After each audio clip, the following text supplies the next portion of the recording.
Pesantren Markas Syariah FPI milik Habib Rizik Syihab mengaku sudah siap melepaskan lahan yang diminta PT Perkebunan Nusantara atau PTPN 8 Gunung Mas di Megamendung, Bogor, Jawa Barat. Hanya saja pihak FPI mengajukan syarat agar adanya ganti rugi uang yang telah dikeluarkan dalam pembelian lahan hingga pembangunan pesantren. Kuasa hukum FPI Aziz Yanwar memastikan pihaknya siap melepas lahan tersebut jika memang dibutuhkan negara. Kenapa Jokowi aja saya sebut, apalagi Dedi? Betul? Betul? Betul? Saya nggak ada urusan, saya nggak ada urusan, nggak ada urusan saya. Iblis saya makan kok. Dedi lagi. Dengar-dengar mau nyalon gubernur dia. Mau nyalon dia ya, dengar-dengar. Kalau dia sampai jadi gubernur, kemarin Purwakarta jadi kota kemusyrikan. Kalau dia sampai jadi gubernur Jawa Barat, maka Jawa Barat akan dia bikin jadi daerah yang penuh dengan kemusyrikan, saudara. Makanya yang kayak begitu harus ditumbang, harus ditumbang. Bodoh amat, terserah kalian mau bilang saya pakai, terserah. Berasal dari mana, DNA-nya dari mana, genetikanya dari mana. Kemudian orang lain datang dari negara lain ke sini, tiap hari membanggakan leluhurnya, tiap hari bercerita keunggulan leluhurnya, tiap hari kita harus mendengarkan riwayat-riwayat leluhurnya. Setelah itu kita bermahabbah pada mereka, menghormati mereka, mendewa-dewakan mereka, dan kita menganggap diri kita lebih rendah dari mereka. Membantah anggapan bahwa Habib Rizik dan pengurus Yayasan Ponpes Agrokultural Markas Syariah mendirikan pesantren dengan cara merampas. Kita mesti tahu dulu, saudara, apa hubungannya dengan masyarakat Sunda, saudara. Nah, hubungannya mari kita lihat, saudara, bahwa Sunan Gunung Jati menikah dengan Nyai Rara Santang, putri Prabu Siliwangi, Raja Pajajaran Jawa Barat, saudara. Takbir, takbir. Berarti Sultan Hasanuddin cucu daripada Prabu Siliwangi, saudara. Makanya jangan kaget kalau Sultan Hasanuddin itu, saudara, pemuda yang gagah, berani, cerdas, dari garis bapaknya Asmat Khan, saudara, turunan Nabi, dari garis ibunya Raja Sunda, Raja Pajajaran. Siapa yang tidak kenal Prabu Siliwangi? Betul? Betul? Kira-kira jelas tidak? Ini yang saya sampaikan terang-terang. Sadayana terang-terang. Saya sadayana parantos ngantos. Betul? Sudah atau lanjut? Sudah atau lanjut? Ini sejarah, saudara. Ini sengaja saya sampaikan supaya jangan ada yang kurang ajar ngerubah-rubah nasab wali songo, saudara. Manusia ini terbagi tiga. Level paling tinggi VVIP, VIP, kelas ekonomi.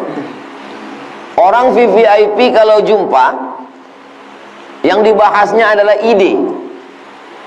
Orang VVIP kelas premium, bukan yang solar oplosan. Yang kelas tinggi itu kalau jumpa yang dibahasnya adalah ide. Bagaimana ide-ide kita memajukan ke depan. Orang yang kelas pertengahan kalau jumpa yang dibahasnya itu kejadian. Kejadian angin puting beliung, kejadian tabrakan, na'udzubillah. Orang yang kelas bawah kalau berjumpa membicarakan orang lain. Jadi kalau antum ketemu sama orang yang dibicarakan,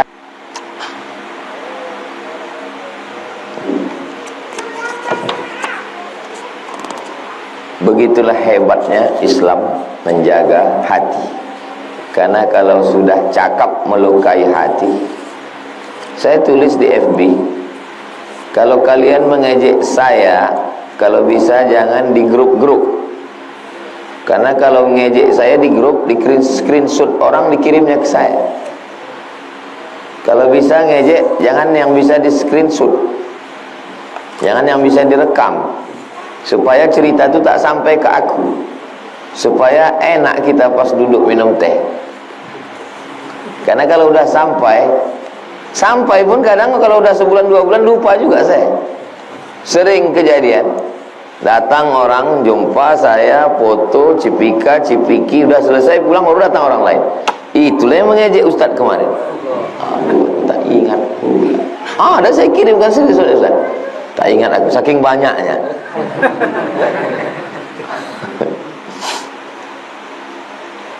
Lama saya merenung.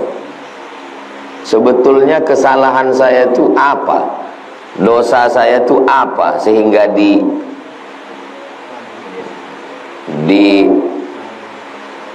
diejek orang, dibully orang, dosanya apa? Dosanya satu aja. Dosanya adalah karena terus terang. Itu aja dosanya. Cuma satu kan? Karena terus terang. Terus terang di tempat orang yang suka gelap, itu dosa. Tempat kita di Nusantara, di Konoha ini, orang lebih suka terus terang atau sembunyi-sembunyi? Sembunyi-sembunyi. Sedangkan Abdul Somad itu terus terang. Itulah dosanya. Maka jangan terus terang di tempat orang yang suka sembunyi dalam segala hal, termasuk dalam pilihan politik. Orang kita, anak muda, apa kata dia ke perempuan? Memang cantik bunga dahlia, lebih cantik bunga melati. Kalau adinda bersedia, temani abang sampai mati.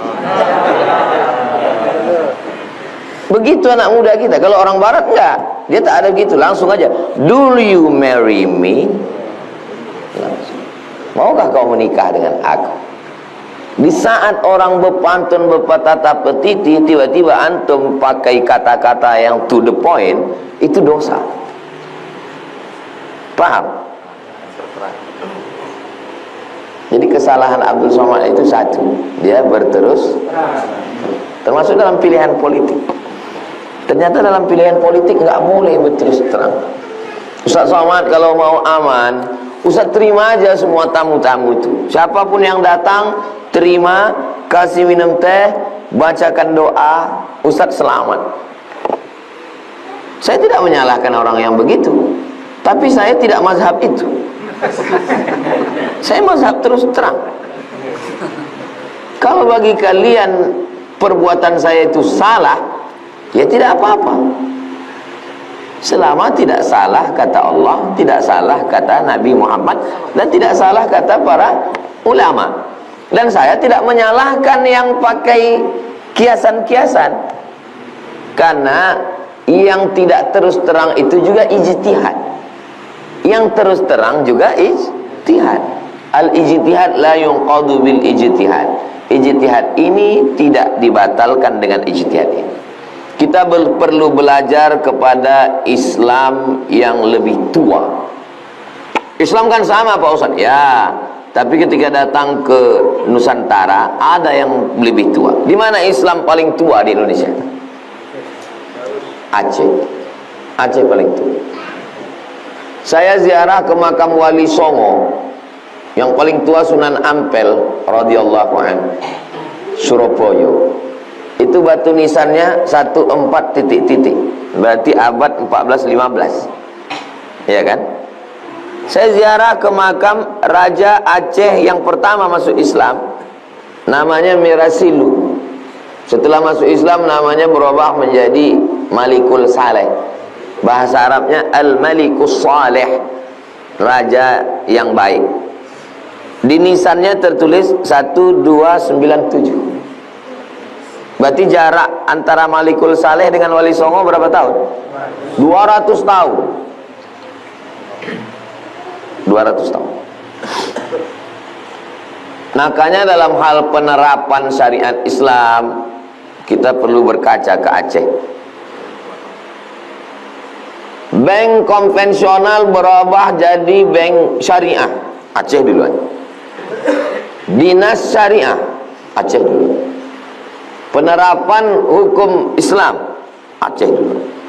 Kerajaan Islam tertua, Aceh dulu. Jadi secara psikologis Aceh itu lebih tua.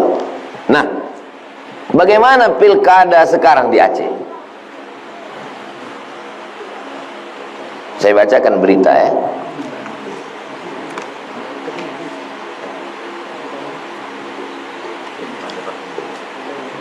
Abu Payapasi keluarkan maklumat, rapatkan barisan untuk pasangan An. Abu Payapasi, ulama karismatik Aceh, ulama tua, alim, pimpinan pondok. Tapi Abu Mudi tidak. Abu Mudi instruksikan Aceh menangkan pasangan An. Kalau terus terang itu dosa, maka Abu ini berdosa. Apakah berperang Aceh gara-gara ini? Enggak. Tapi Abu Kutakrung pakai mazhab yang sir. Dua-dua calon datang disambut. Datang pasangan ini disambut. Datang pasangan ini disambut. Abu Mudi, Abu Payapasi, Abu Kutakrung. Jadi ijtihad itu terkait dengan maslahat dan mafsadat. Maslahat apa kira-kira kebaikannya? Mafsadat apa pula kira-kira mudaratnya? Saya berpihak kepada paslon bukan sesuatu yang baru. Saya pulang ke Bumi Lancang Kuning 2008 pulang. 2010 saya udah viral, tapi baru sebatas Bagan Siapi-api sampai Tembilahan. Ruang lingkupnya baru Seriau. Dan saya udah keliling dengan Pak Ahmad. 2011 saya keliling dengan Pak Ahmad untuk periode kedua Rokan Hulu. Jadi mazhab saya, mazhab Jahar ini memang dari dulu.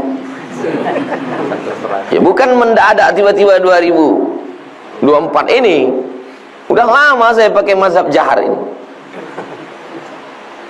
Bukan dulu sir, sekarang Jahar, enggak. Saya dari dulu memang udah Jahar. Kenapa Ustadz jalan dengan Pak Ahmad? Pertama, karena dia membangun Islamic Center. Yang kedua, karena dia buat sekolah tahfiz. Dari mulai penitipan anak, SMP tahfiz, SMA tahfiz, Institut Sains Tahfiz Quran Syekh Ibrahim An-Naqsyabandi, Al-Khalidi An-Naqsyabandi. 3. Zakat potong atas. 4. Wajib PNS sholat berjamaah zuhur asar dan subuh Jumat sujud tilawah di Masjid Islamic Center. Jadi karena saya tengok ini bagus, ya saya jaharkan. Dan dari 2011 itu sampai sekarang tidak ada orang mengatakan saya berdosa. Dan tidak ada pula orang berkelahi gara-gara saya di Riau ini. Tolong carikan satu kasus orang berkelahi di 12 kabupaten kota ini gara-gara saya jahar lalu dia berkelahi. Bisa antum carikan? Insya Allah ya, carikan. Karena saya mengajak, siapa yang tidak ikut pilihan saya, halal darahnya. Nggak ada. Tidak ada itu. Pernah saya menyerang orang? Tak pernah. Kumpulkanlah semua ceramah saya, tidak ada yang eksklusif tertutup tadi. Semua ada direkam tim media. Tidak pernah menyerang orang, tak pernah memburukkan orang. Kata Sokrates, Sokrates ini filosof dari Yunani. Kata Sokrates, manusia ini terbagi 3. Level paling tinggi VVIP, VIP, kelas ekonomi. Orang VVIP kalau jumpa, yang dibahasnya adalah ide. Orang VVIP, kelas premium, bukan yang solar oplosan. Yang kelas tinggi, itu kalau jumpa yang dibahasnya adalah ide. Bagaimana ide-ide kita memajukan ke depan. Orang yang kelas pertengahan, kalau jumpa, yang dibahasnya itu kejadian. Kejadian angin puting beliung, kejadian tabrakan, na'udzubillah. Orang yang kelas bawah, kalau berjumpa, membicarakan orang lain. Jadi kalau antum ketemu sama orang, yang dibicarakannya adalah saya, itu berarti memang kelas solar minyak jelantah. Kita ini bicara ide. Yang kita bicarakan ini adalah ide. Saya berbicara tentang ide. Saya mau orang mendarat, turun di airport Sultan Syarif Qasim II, keluar dia dari pintu gerbang, dia buka kaca, dia menengok ada lembaga besar bernama IQRA, Institut Quran Riau. Dari mulai TK Quran, SD Quran, SMP Quran, SMA Quran, Universitas Quran, dari mulai belajar Iqra sampai qiraat Hafs, an Asim, qiraat Warsh, qiraat Kumbul, Ibnu Katsir, dari mulai kaligrafi Al-Quran sampai tafsir Al-Quran. Lembaga Al-Quran Internasional. Itu tidak bisa diwujudkan dengan ceramah. Itu mesti orang yang punya kekuasaan. Bicara ide. Ternyata bicara ide itu haram sekarang. Memang susah kalau kita Raja Wali hidup di tengah itik. Karena kita akan dianggap, semua itik akan mengatakan berdosa, terbang itu berdosa. Ada manusia-manusia yang pikiran dia itu baru bisa dipahami orang 100 tahun setelah itu. Dia tidak hidup di zamannya. Nanti 40-50 tahun lagi, ketika ada orang bersuara tentang perlunya jahar dalam masalah politik, barulah orang ingat dengan almarhum Abdul Somad. Oh, kata orang, dia udah bisa bilang oh, itu sudah alhamdulillah.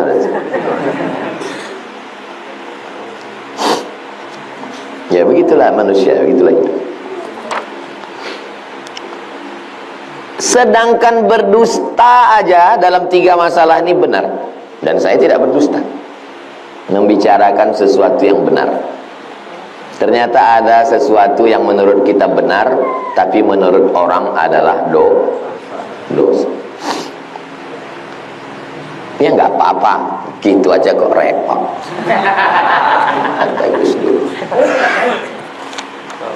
Nggak pernah saya pusingkan. Saya seluruh provinsi di Indonesia ini, dari Sabang sampai Papua, Sabah, Sarawak, Malaysia, Brunei Darussalam, saya kasih setahun 4 hari. Jumat, Sabtu, Ahad, Senin. Aman, saya datang.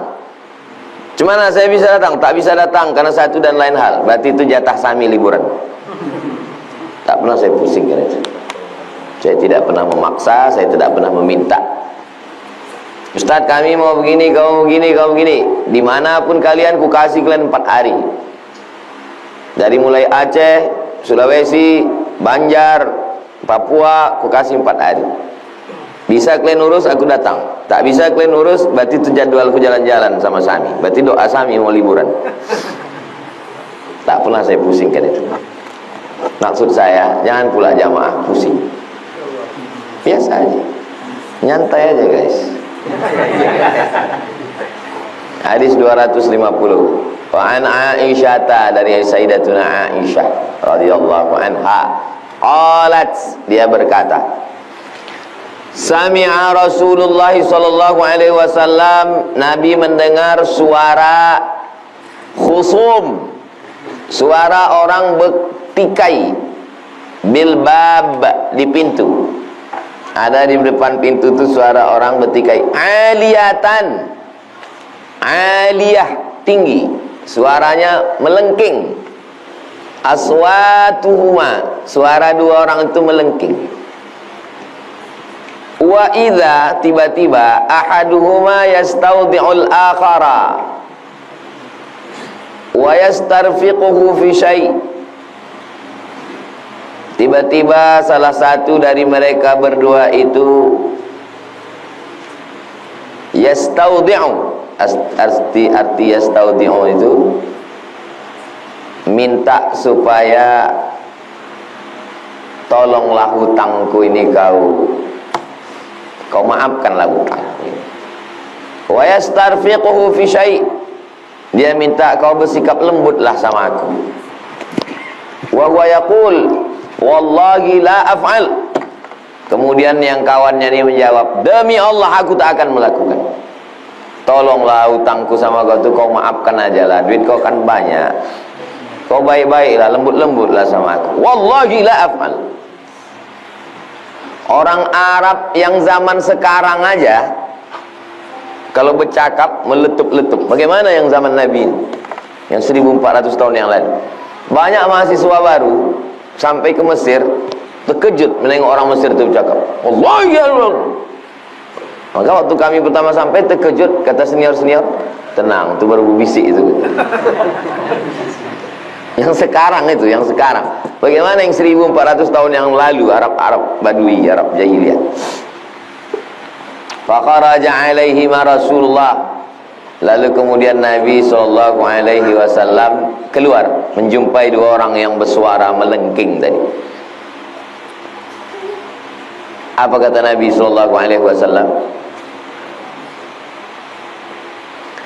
Ainal muta'alli 'ala Allah la yaf'alul ma'ruf.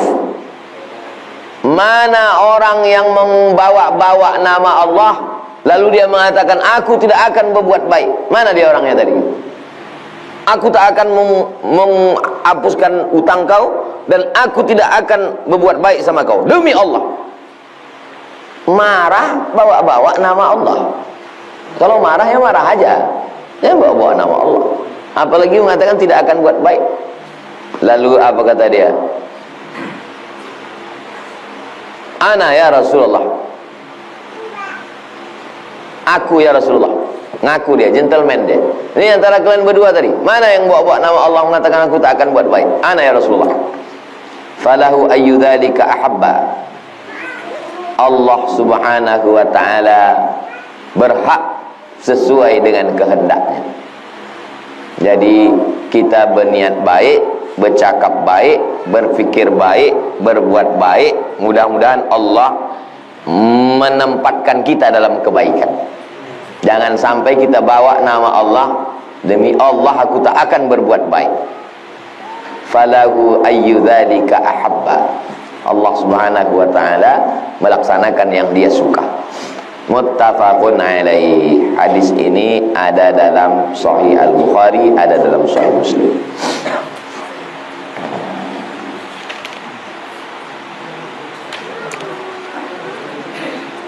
Makna yastaudi'uhu. Nah, jadi Imam Nawawi habis menyebut hadis itu, kata-kata yang gharib dia jelaskan. Arti yastaudi'uhu, yas'aluhu meminta, an yadha'a anhu supaya digugurkan ba'du dainihi sebagian utangnya. Tolonglah utangku yang kemarin. Prinsip berutang 3. 1, tulis. Ya ayyuhalladzina amanu idza tadayantum bidainin ila ajalin musamman faktubu. Tulis. Yang kedua, tagih. Sampai masanya datang kita tagih. Kalau dia tidak mampu, fanaziratun ila maisarah. Tunggu sampai dia sanggup. Jangan diam, tagih. Kapan kau bayar? Ini harinya udah sampai. Nunggu hari santri. Udah semalam 22. Tahun depan maksudnya. Oke, aku kasih kau sampai lapang. 3. Wa anta saddaqu khairul lakum. Kalau kau sedekahkan itu lebih baik. Gigi 1 catat. Gigi 2 tagih. Gigi 3 sedekah. Cuman masalahnya sekarang orang metik. Tak pakai gigi 1, 2. Begitu kita datang, langsung dia, kau sedekahkan aja ya. Ayat tentang sedekahkan itu untuk yang mengasih pinjaman. Tapi yang menghafalnya, yang meminjam. Sehingga pas sampai hari H kita tagih, dibacakannya ayat kita. Banyak orang salah hafal ayat sekarang. Maka bilang ke dia, yang kau baca tadi itu ayat aku, bukan ayat kau. Wa yastarfiquhu. Yastarfiquhu artinya yas'aluhu rifqa. Yas'aluhu rifqa, minta kelembutan. Tolonglah kau berbuat lembut, berbuat baik sama aku. Wal muta'alli artinya orang yang bersumpah bawa-bawa nama Allah. Jualan, pas ditawar bawa nama Allah. Mahal kali kau jual ini ayam ini. Demi Allah, modal ini. Mana ada orang mau rugi, kan bohong. Bawa nama Allah. Demi Allah, perbuatan Abdul Somad itu salah. Kapan kau jumpa Allah? Dan kapan pula Allah mengangkat kau jadi jubirnya? Ini kan ijtihad. Ijtihad ini sesuatu yang biasa. Tengoklah ulama-ulama tua kita berijtihad, masing-masing dengan ijtihadnya. Ada yang jahat, ada yang sir, ada yang dua-duanya. Dan itu bebas untuk memilih itu. Kita habiskan hadis ketiga supaya pertemuan akan datang kita bab baru. Hadis 251, wa an Abil Abbas, kunyahnya Abul Abbas. Nama dia Sahal bin Sa'ad. Sahal mudah, Sa'ad bahagia. Anaknya mudah, bapaknya bahagia. As-Sa'idi, Sa'id orang bahagia, Sa'ad kebahagiaan. Anna Rasulullah, ada orang namanya Murrah bin Harb. Murrah pahit, Harb perang. Pahit anak perang. Anaknya pahit, bapaknya perang. Nah, ini nama-nama yang begitu diganti Nabi.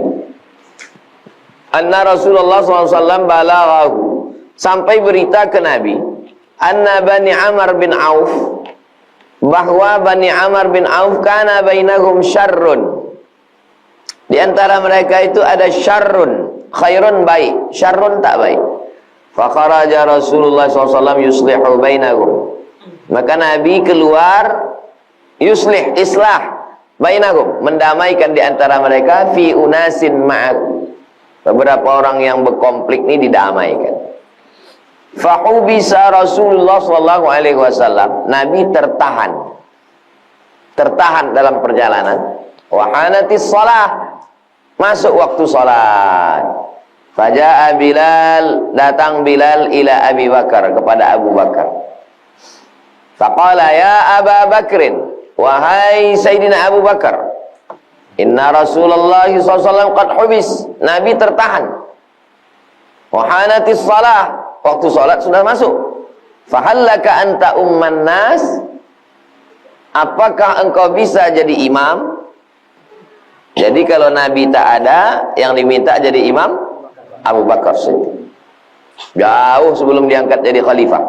Dan kebetulan pas Nabi sakit, yang diminta Nabi jadi pengganti pun Abu Bakar. Jadi Abu Bakar jadi khalifah itu memang sudah lama signalnya. Qala, kata Abu Bakar, "Na'am, in syi'ta." Ya, in syi'ta. Kalau memang kau mau begitu, fa aqama Bilalun as-salata. Aqama iqamat. Bilal pun qamat. Allahu akbar, Allahu akbar. Asyhadu an la ilaha illallah. Asyhadu anna Muhammadar Rasulullah. Antum kalau selesai khutbah, innallaha ya'muru bil 'adli wal ihsan wa ita'i dzil qurba wa yanha 'anil fahsya'i wal munkari wal baghi ya'idzukum la'allakum tadhakkarun. Fadhkurullaha al-'azima yadhkurkum was'aluhu min fadlihi yu'tikum wa la dzikrullahi akbar wallahu ya'lamu ma tasna'un. Aqimis shalah. Apa arti aqimis shalah di ujung? Aqimis shalah itu maksudnya qomat lah. Karena ada juga beberapa saya dengar aqimus shalah gitu. Aqimu artinya aqimu kamu semua, qomatlah kamu semua. Aqimu itu dhamirnya antum. Yang di ujung itu dhamirnya anta. Aqimis shalah. Maksudnya perintah kita ke muazin, aqimis shalah, qomat, itu maksudnya. Bukan aqimus shalah. Bukan tegakkan salat, maksudnya qomatlah. Fa aqama Bilalun as-salata, Bilal iqamat. Wa taqaddama Abu Bakrin, Abu Bakar maju. Fakabbara, Allahu akbar. Fakabbaran nas, dan semua makmum bertakbir, Allahu akbar. Wajah Rasulullah sallallahu alaihi wasallam, datang Nabi. Pas sedang sholat itu datang Nabi. Yamshi, berjalan. Fis sufuf, jalan Nabi melewati saf. Hatta qama fis saf, sampai Nabi berdiri di satu saf. Fa akhadha an-nasu fit tasfiq. Makmum yang ada di belakang itu tasfiq, tepuk tangan. Tapi tepuk tangannya bukan gitu. Tepuk tangannya sedang sholat untuk ngasih tahu imam. Kan tak mungkin Abu Bakar Nabi datang.